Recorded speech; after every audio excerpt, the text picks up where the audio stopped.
भूरी सखी जी कह रहे, अब तो मेरे मन को सदैव नवनिवृत्त निकुंज में ही वास करना अच्छा लगता है, जहां हमारी जुगल जोरी सरकार अद्भुत प्रेम सुख की वर्षा कर रहे, वही मेरा मन अब रम गया। क्यों, क्या रस मिला? बोले युगल सरकार की रूप माधुरी का निरंतर पान करके मन उन्मत्त हो गया। और श्रवणेन्द्री तो पूछो मत, जब रसमयी बातें युगल सरकार करते हैं, एक एक अक्षर में परमानंद रस टपकता है, वो जब श्रवणेन्द्री से सुनते हैं निहाल हो गए।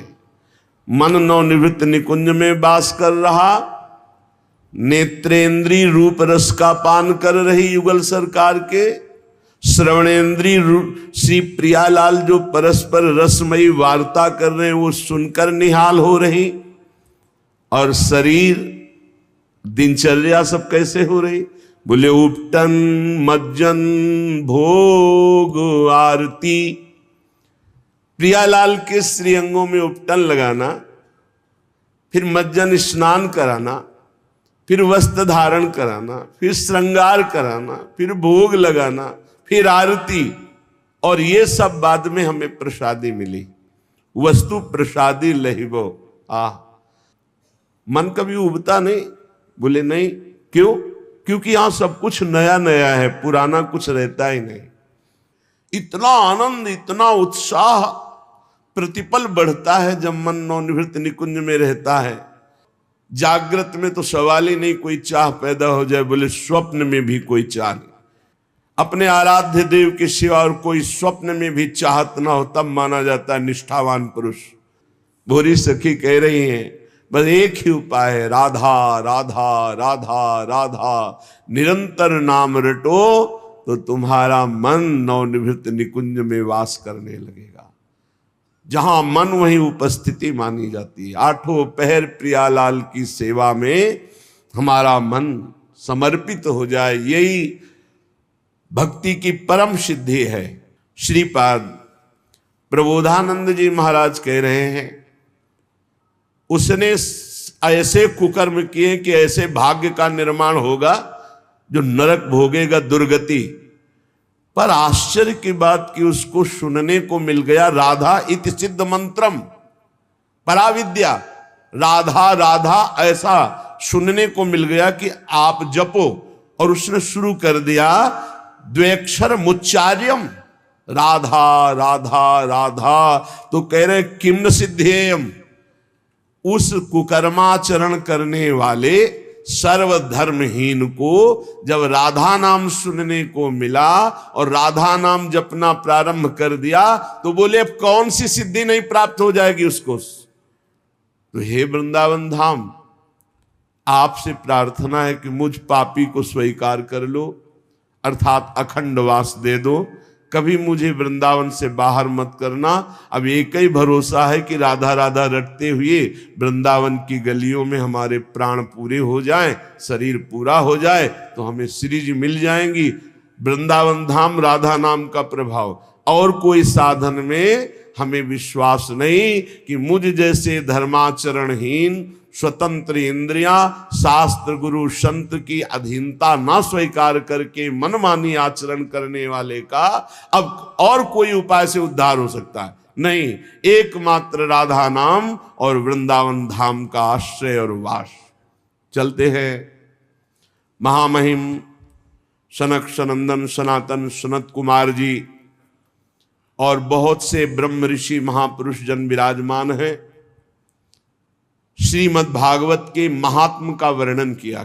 कथा में जब बैठे तो मलमूत्र का वेग हमको कथा से हटा ना सके, ऐसा कुछ खान पान की व्यवस्था रखनी चाहिए। श्रोता जितना चित्त लगा के सुनेगा उतना ही कथा का प्रभाव उसके ऊपर पड़ता है।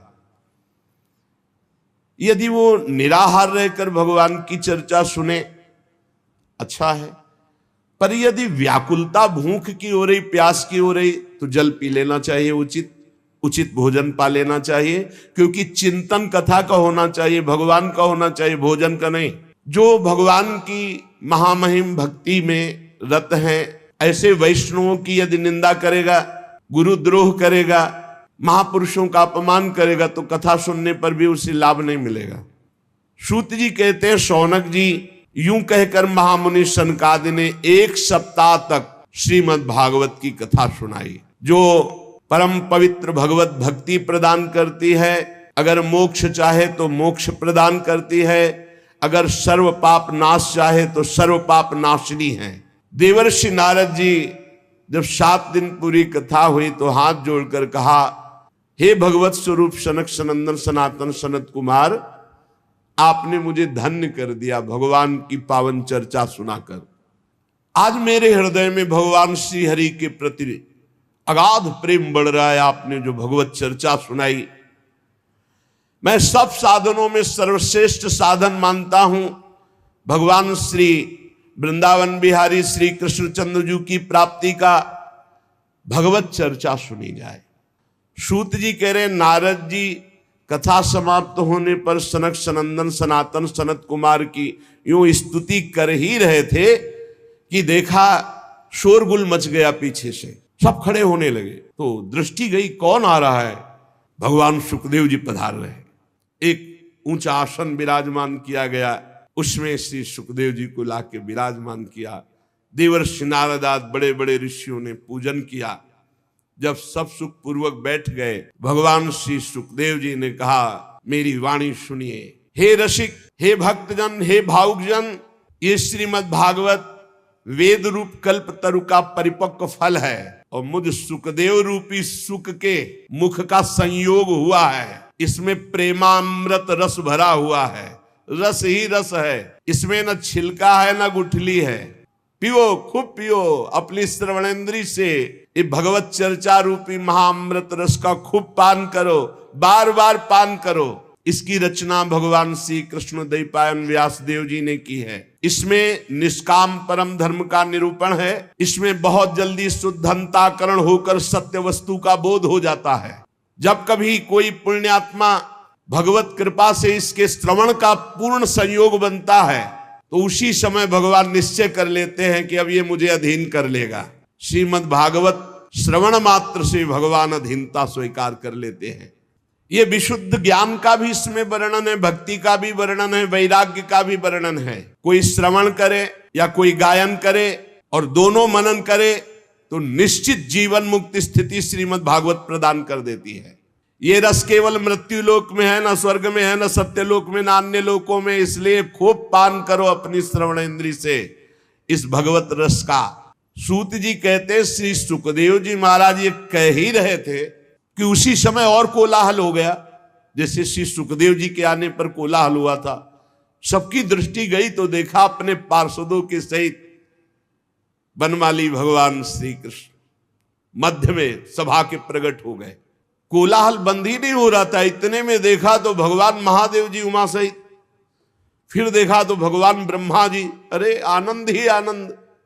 अब तो कीर्तन आरंभ हुआ। पूजन के बाद भगवान बहुत प्रसन्न हुए और कहा, तुम सबकी हमारे प्रति जो प्रियता, हमारे लीला चरित्र के प्रति प्रियता और ये कीर्तन,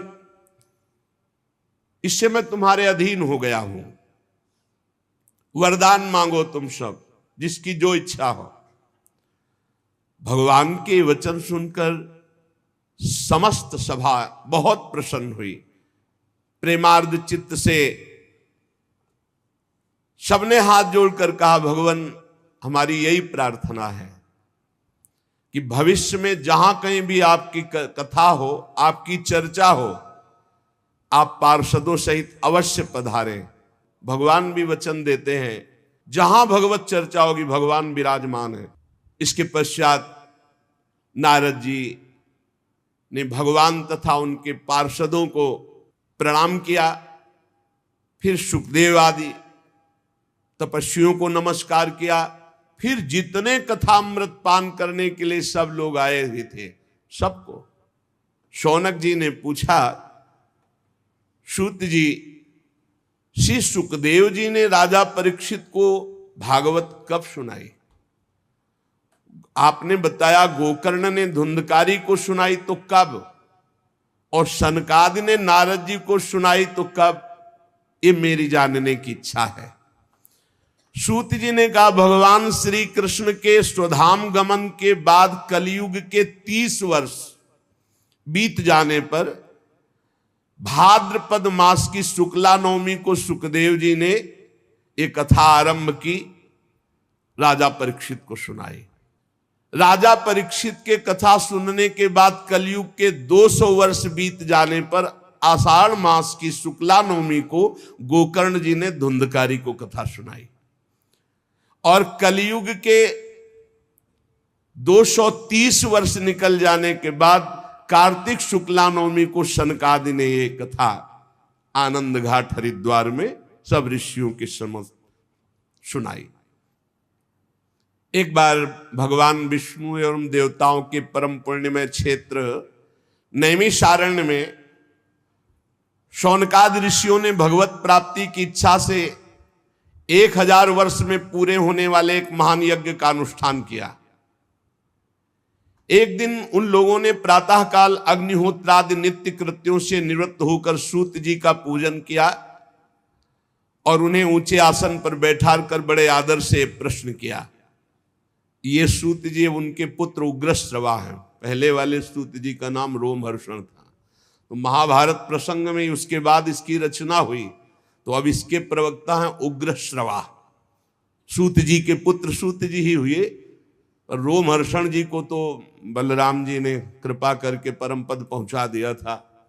ऋषियों ने नित्य अपना प्रातःकालीन कर्म करके सूत जी का पूजन करके ऊंचे आसन पर बैठा कर प्रश्न किया। ऋषियों ने कहा सूत जी आप निष्पाप हैं, आपको समस्त इतिहास पुराण धर्म शास्त्र सिद्धांत सब का ज्ञान है। वेदवेत्ताओं में श्रेष्ठ भगवान बादरायण ने, श्री कृष्ण द्वैपायन व्यास देव जी ने, भगवान के सगुण निर्गुण रूप को जानने वाले दूसरे मुनियों ने जो कुछ जाना है वो सब आपको ज्ञान है। आपको सब ज्ञान, जितना ऋषि मुनियों को सबको ज्ञान, जो रचना सब कुछ आपको ज्ञान है। और आप बड़े सरल हृदय के हैं, शुद्ध हैं। इसी से अनुग्रह रूप आपके अंदर यह ज्ञान आया है, कृपा से। गुरुजन अपने प्रेमी शिष्य को अपने हृदय की गुप्त से गुप्त बात बता दिया करते हैं। आयुष्मान, आप कृपा करके बतलाइए कि सब शास्त्रों पुराणों गुरुजनों सिद्धांतों उपदेशों में कौन सा ऐसा सरल साधन है जिससे कलयुगी जीव भगवत प्राप्ति कर ले। आपको सब ज्ञान है। भगवान के अवतीर्ण होने का रहस्य क्या था, उसे हम सुनना चाहते हैं। आपन्ना संस्कृतिम घोरा, बार बार जन्म बार बार मरण, बार बार कर्म के फंदे में फंसा हुआ जीव, ये जब तक भगवान का नाम जप नहीं करेगा तब तक मुक्त होने वाला नहीं। बस नोट कर लो दिमाग में बात। श्री व्यास जी कहते हैं शौनकादि ब्रह्मवादी ऋषियों के ये प्रश्न करने पर रोमहर्षण के पुत्र उग्रश्रवा को बड़ा ही आनंद हुआ। उन्होंने ऋषियों के इस मंगल में प्रश्न का अभिनंदन करते हुए उग्रश्रवा सूत जी बोले। ये उस समय की बात है जब सुखदेव जी महाराज प्रकट होकर, अभी कोई संस्कार नहीं हुआ, लौकिक वैदिक कोई अनुष्ठान नहीं हुआ, बस जन्म हुआ और चल दिए। पिताजी भगवान व्यास देव जी पीछे पीछे पुकार रहे, हा बेटा हा बेटा, पर ये मुड़ के भी नहीं देखे। तो वृक्षों से उत्तर निकला, सुकोहम सुकोहम सर्वभूत हृदयम, समस्त भूतों के हृदय में विराजमान भगवान सुखदेव जी। ऐसे महामहिम पहले श्री सुखदेव जी को हम नमस्कार करते हैं। बहुत सुंदर सिद्धांत का वर्णन है। महापुरुषों की, संत महापुरुषों की सानिध्य में हम अपने सौभाग्य का अनुभव करते हैं तो उनकी बातें सुनने में हमें रुचि हो जाती है। तदनंतर श्रवण की इच्छा, तीर्थ आदि पवित्र साधन, उससे महत सेवा, और महत सेवा से तदनंतर श्रवण की इच्छा। श्यान महत सेवया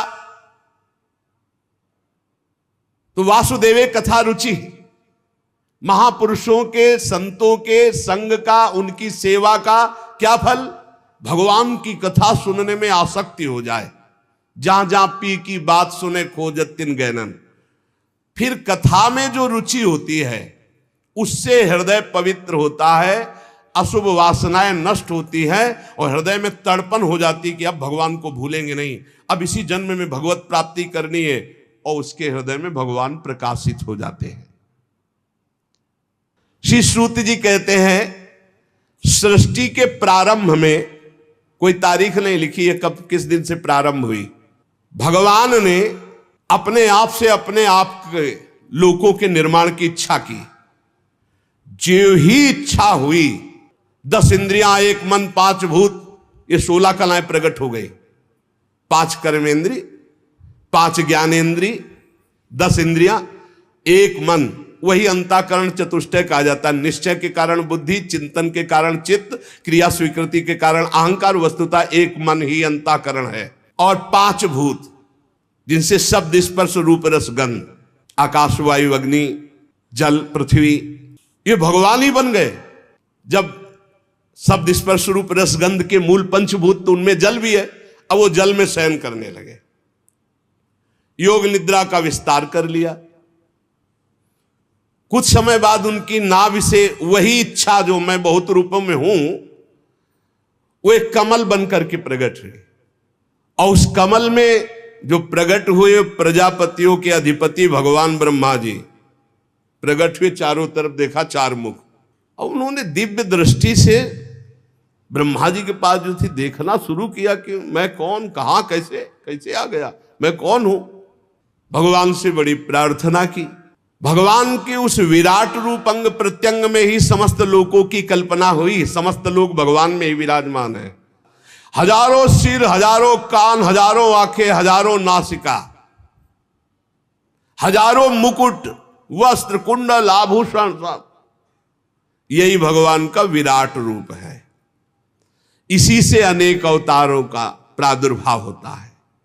ये छोटे छोटे अंश से देवता, पशु, पक्षी, मनुष्य आदि योनियों की सृष्टि, ये सब इसी से विराट पुरुष से हुई है। सबसे पहले कमल, कमल से ब्रह्मा, और फिर ब्रह्मा जी ने जो पहली सृष्टि की तो सबसे पहले सृष्टि में प्रकट हुए सनक, सनंदन, सनातन, सनत कुमार।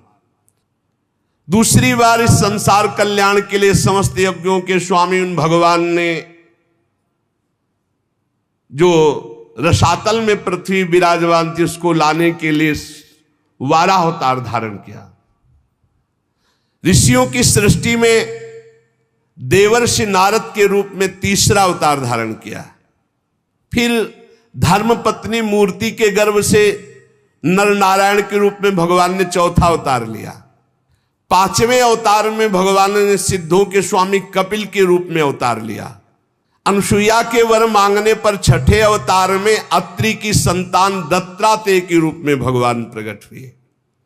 इस अवतार में उन्होंने अलर्क और प्रहलाद आदि को ब्रह्म ज्ञान का उपदेश किया। 7वीं में रुचि प्रजापति की आकुति नामक पत्नी से यज्ञ के रूप में भगवान ने अवतार ग्रहण किया और अपने पुत्र याम आदि देवताओं के साथ स्वयंभू मनवंतर की रक्षा की। राजा नाभ की पत्नी मेरु देवी के गर्भ से ऋषभ भगवान के रूप में अवतार हुआ, जिनके पुत्र भरत जी, जो जड़ भरत जी कहलाए गए। ये 8वां अवतार भगवान का ऋषभ देव के रूप में। ऋषियों की प्रार्थना से 9वीं बार वे राजा पृथु के रूप में अवतीर्ण हुए। शौनकादि ऋषियों, इस अवतार में उन्होंने पृथ्वी से समस्त औषधियों का दोहन किया। चाक्षुष मनवंतर के अंत में जब सारी त्रिलोकी समुद्र में डूब रही थी, तब भगवान ने मत्स्यावतार धारण किया, जो 10वां अवतार है। फिर भगवान ने जिस समय देवता और दैत्य समुद्र मंथन कर रहे थे, उस समय 11वां अवतार धारण किया, कच्छप रूप, जो मंदराचल को अपनी पीठ पे धारण किया। फिर उसी समुद्र मंथन में 12वीं बार धनवंतरी के रूप में अमृत कलश लेकर समुद्र से प्रकट हुए। फिर वही उसी समय 13वीं बार मोहिनी रूप धारण करके दैत्यों को मोहित करके देवताओं को अमृत पान कराया। फिर भगवान ने जो 14वीं बार अवतार लिया वो बड़ा ही भयंकर रूप था, नरसिंहावतार। अत्यंत बलवान दैत्यराज हिरण्यकश्यप की छाती अपने नखों से फाड़ डाली जैसे चटाई फाड़ डाली।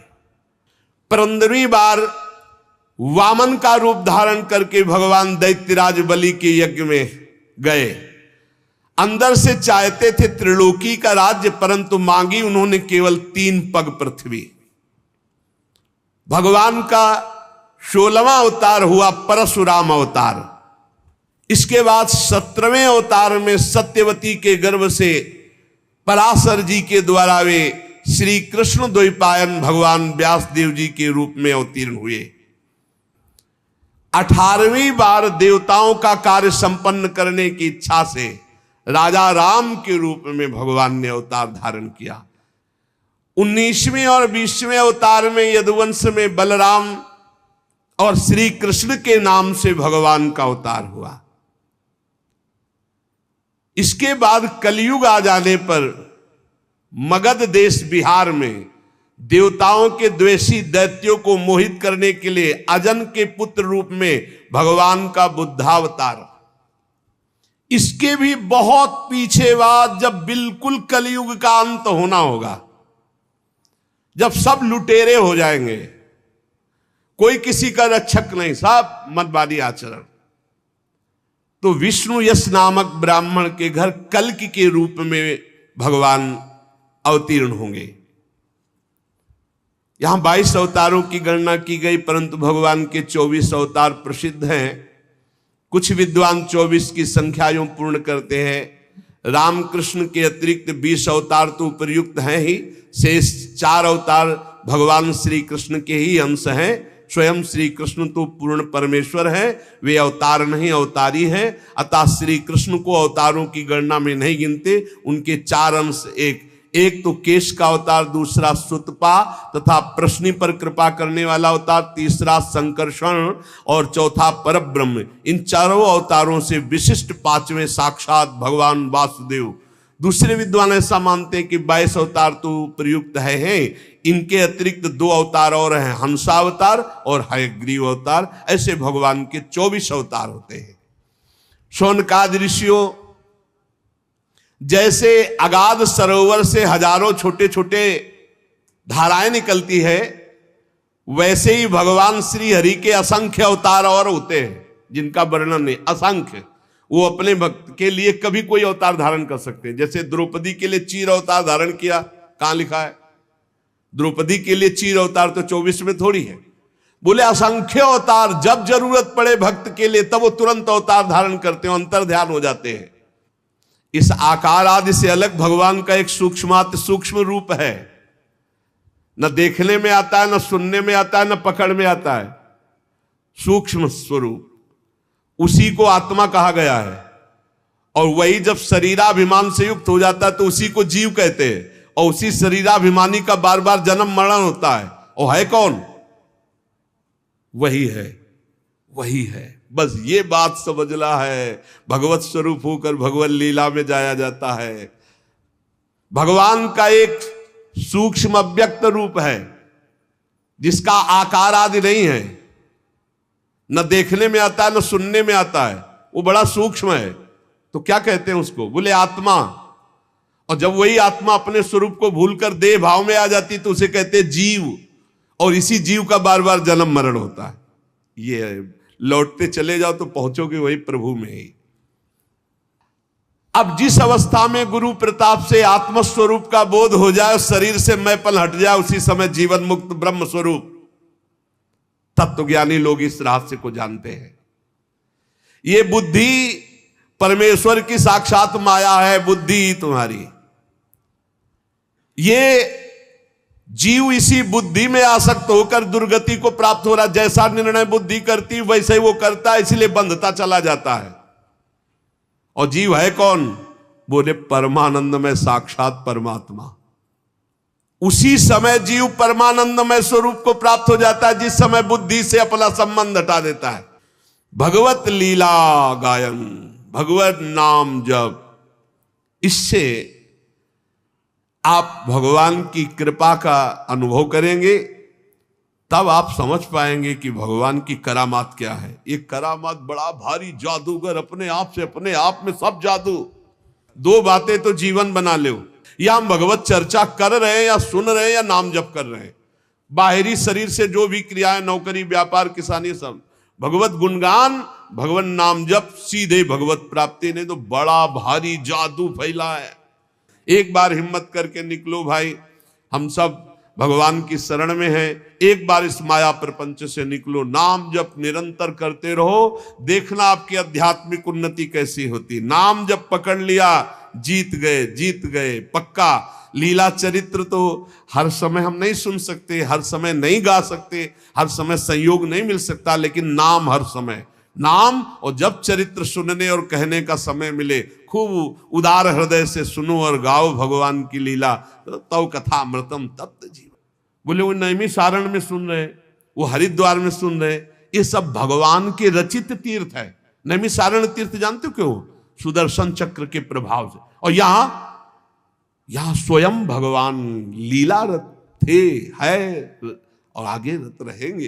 प्रिया प्रीतम का घर है ये, बस ट्रांसफर हो गया, शरीर ये छूटा और निकुंज की पोशाक मिलेगी। चल सखी प्रियाजू के पास, निरंतर नाम जप करो और जितना बन सके उतना परोपकार करो, दूसरों का हित करो, बड़ा आनंद रहेगा। शेष चर्चा आगे। श्री राधा वल्लभ लाल की जय।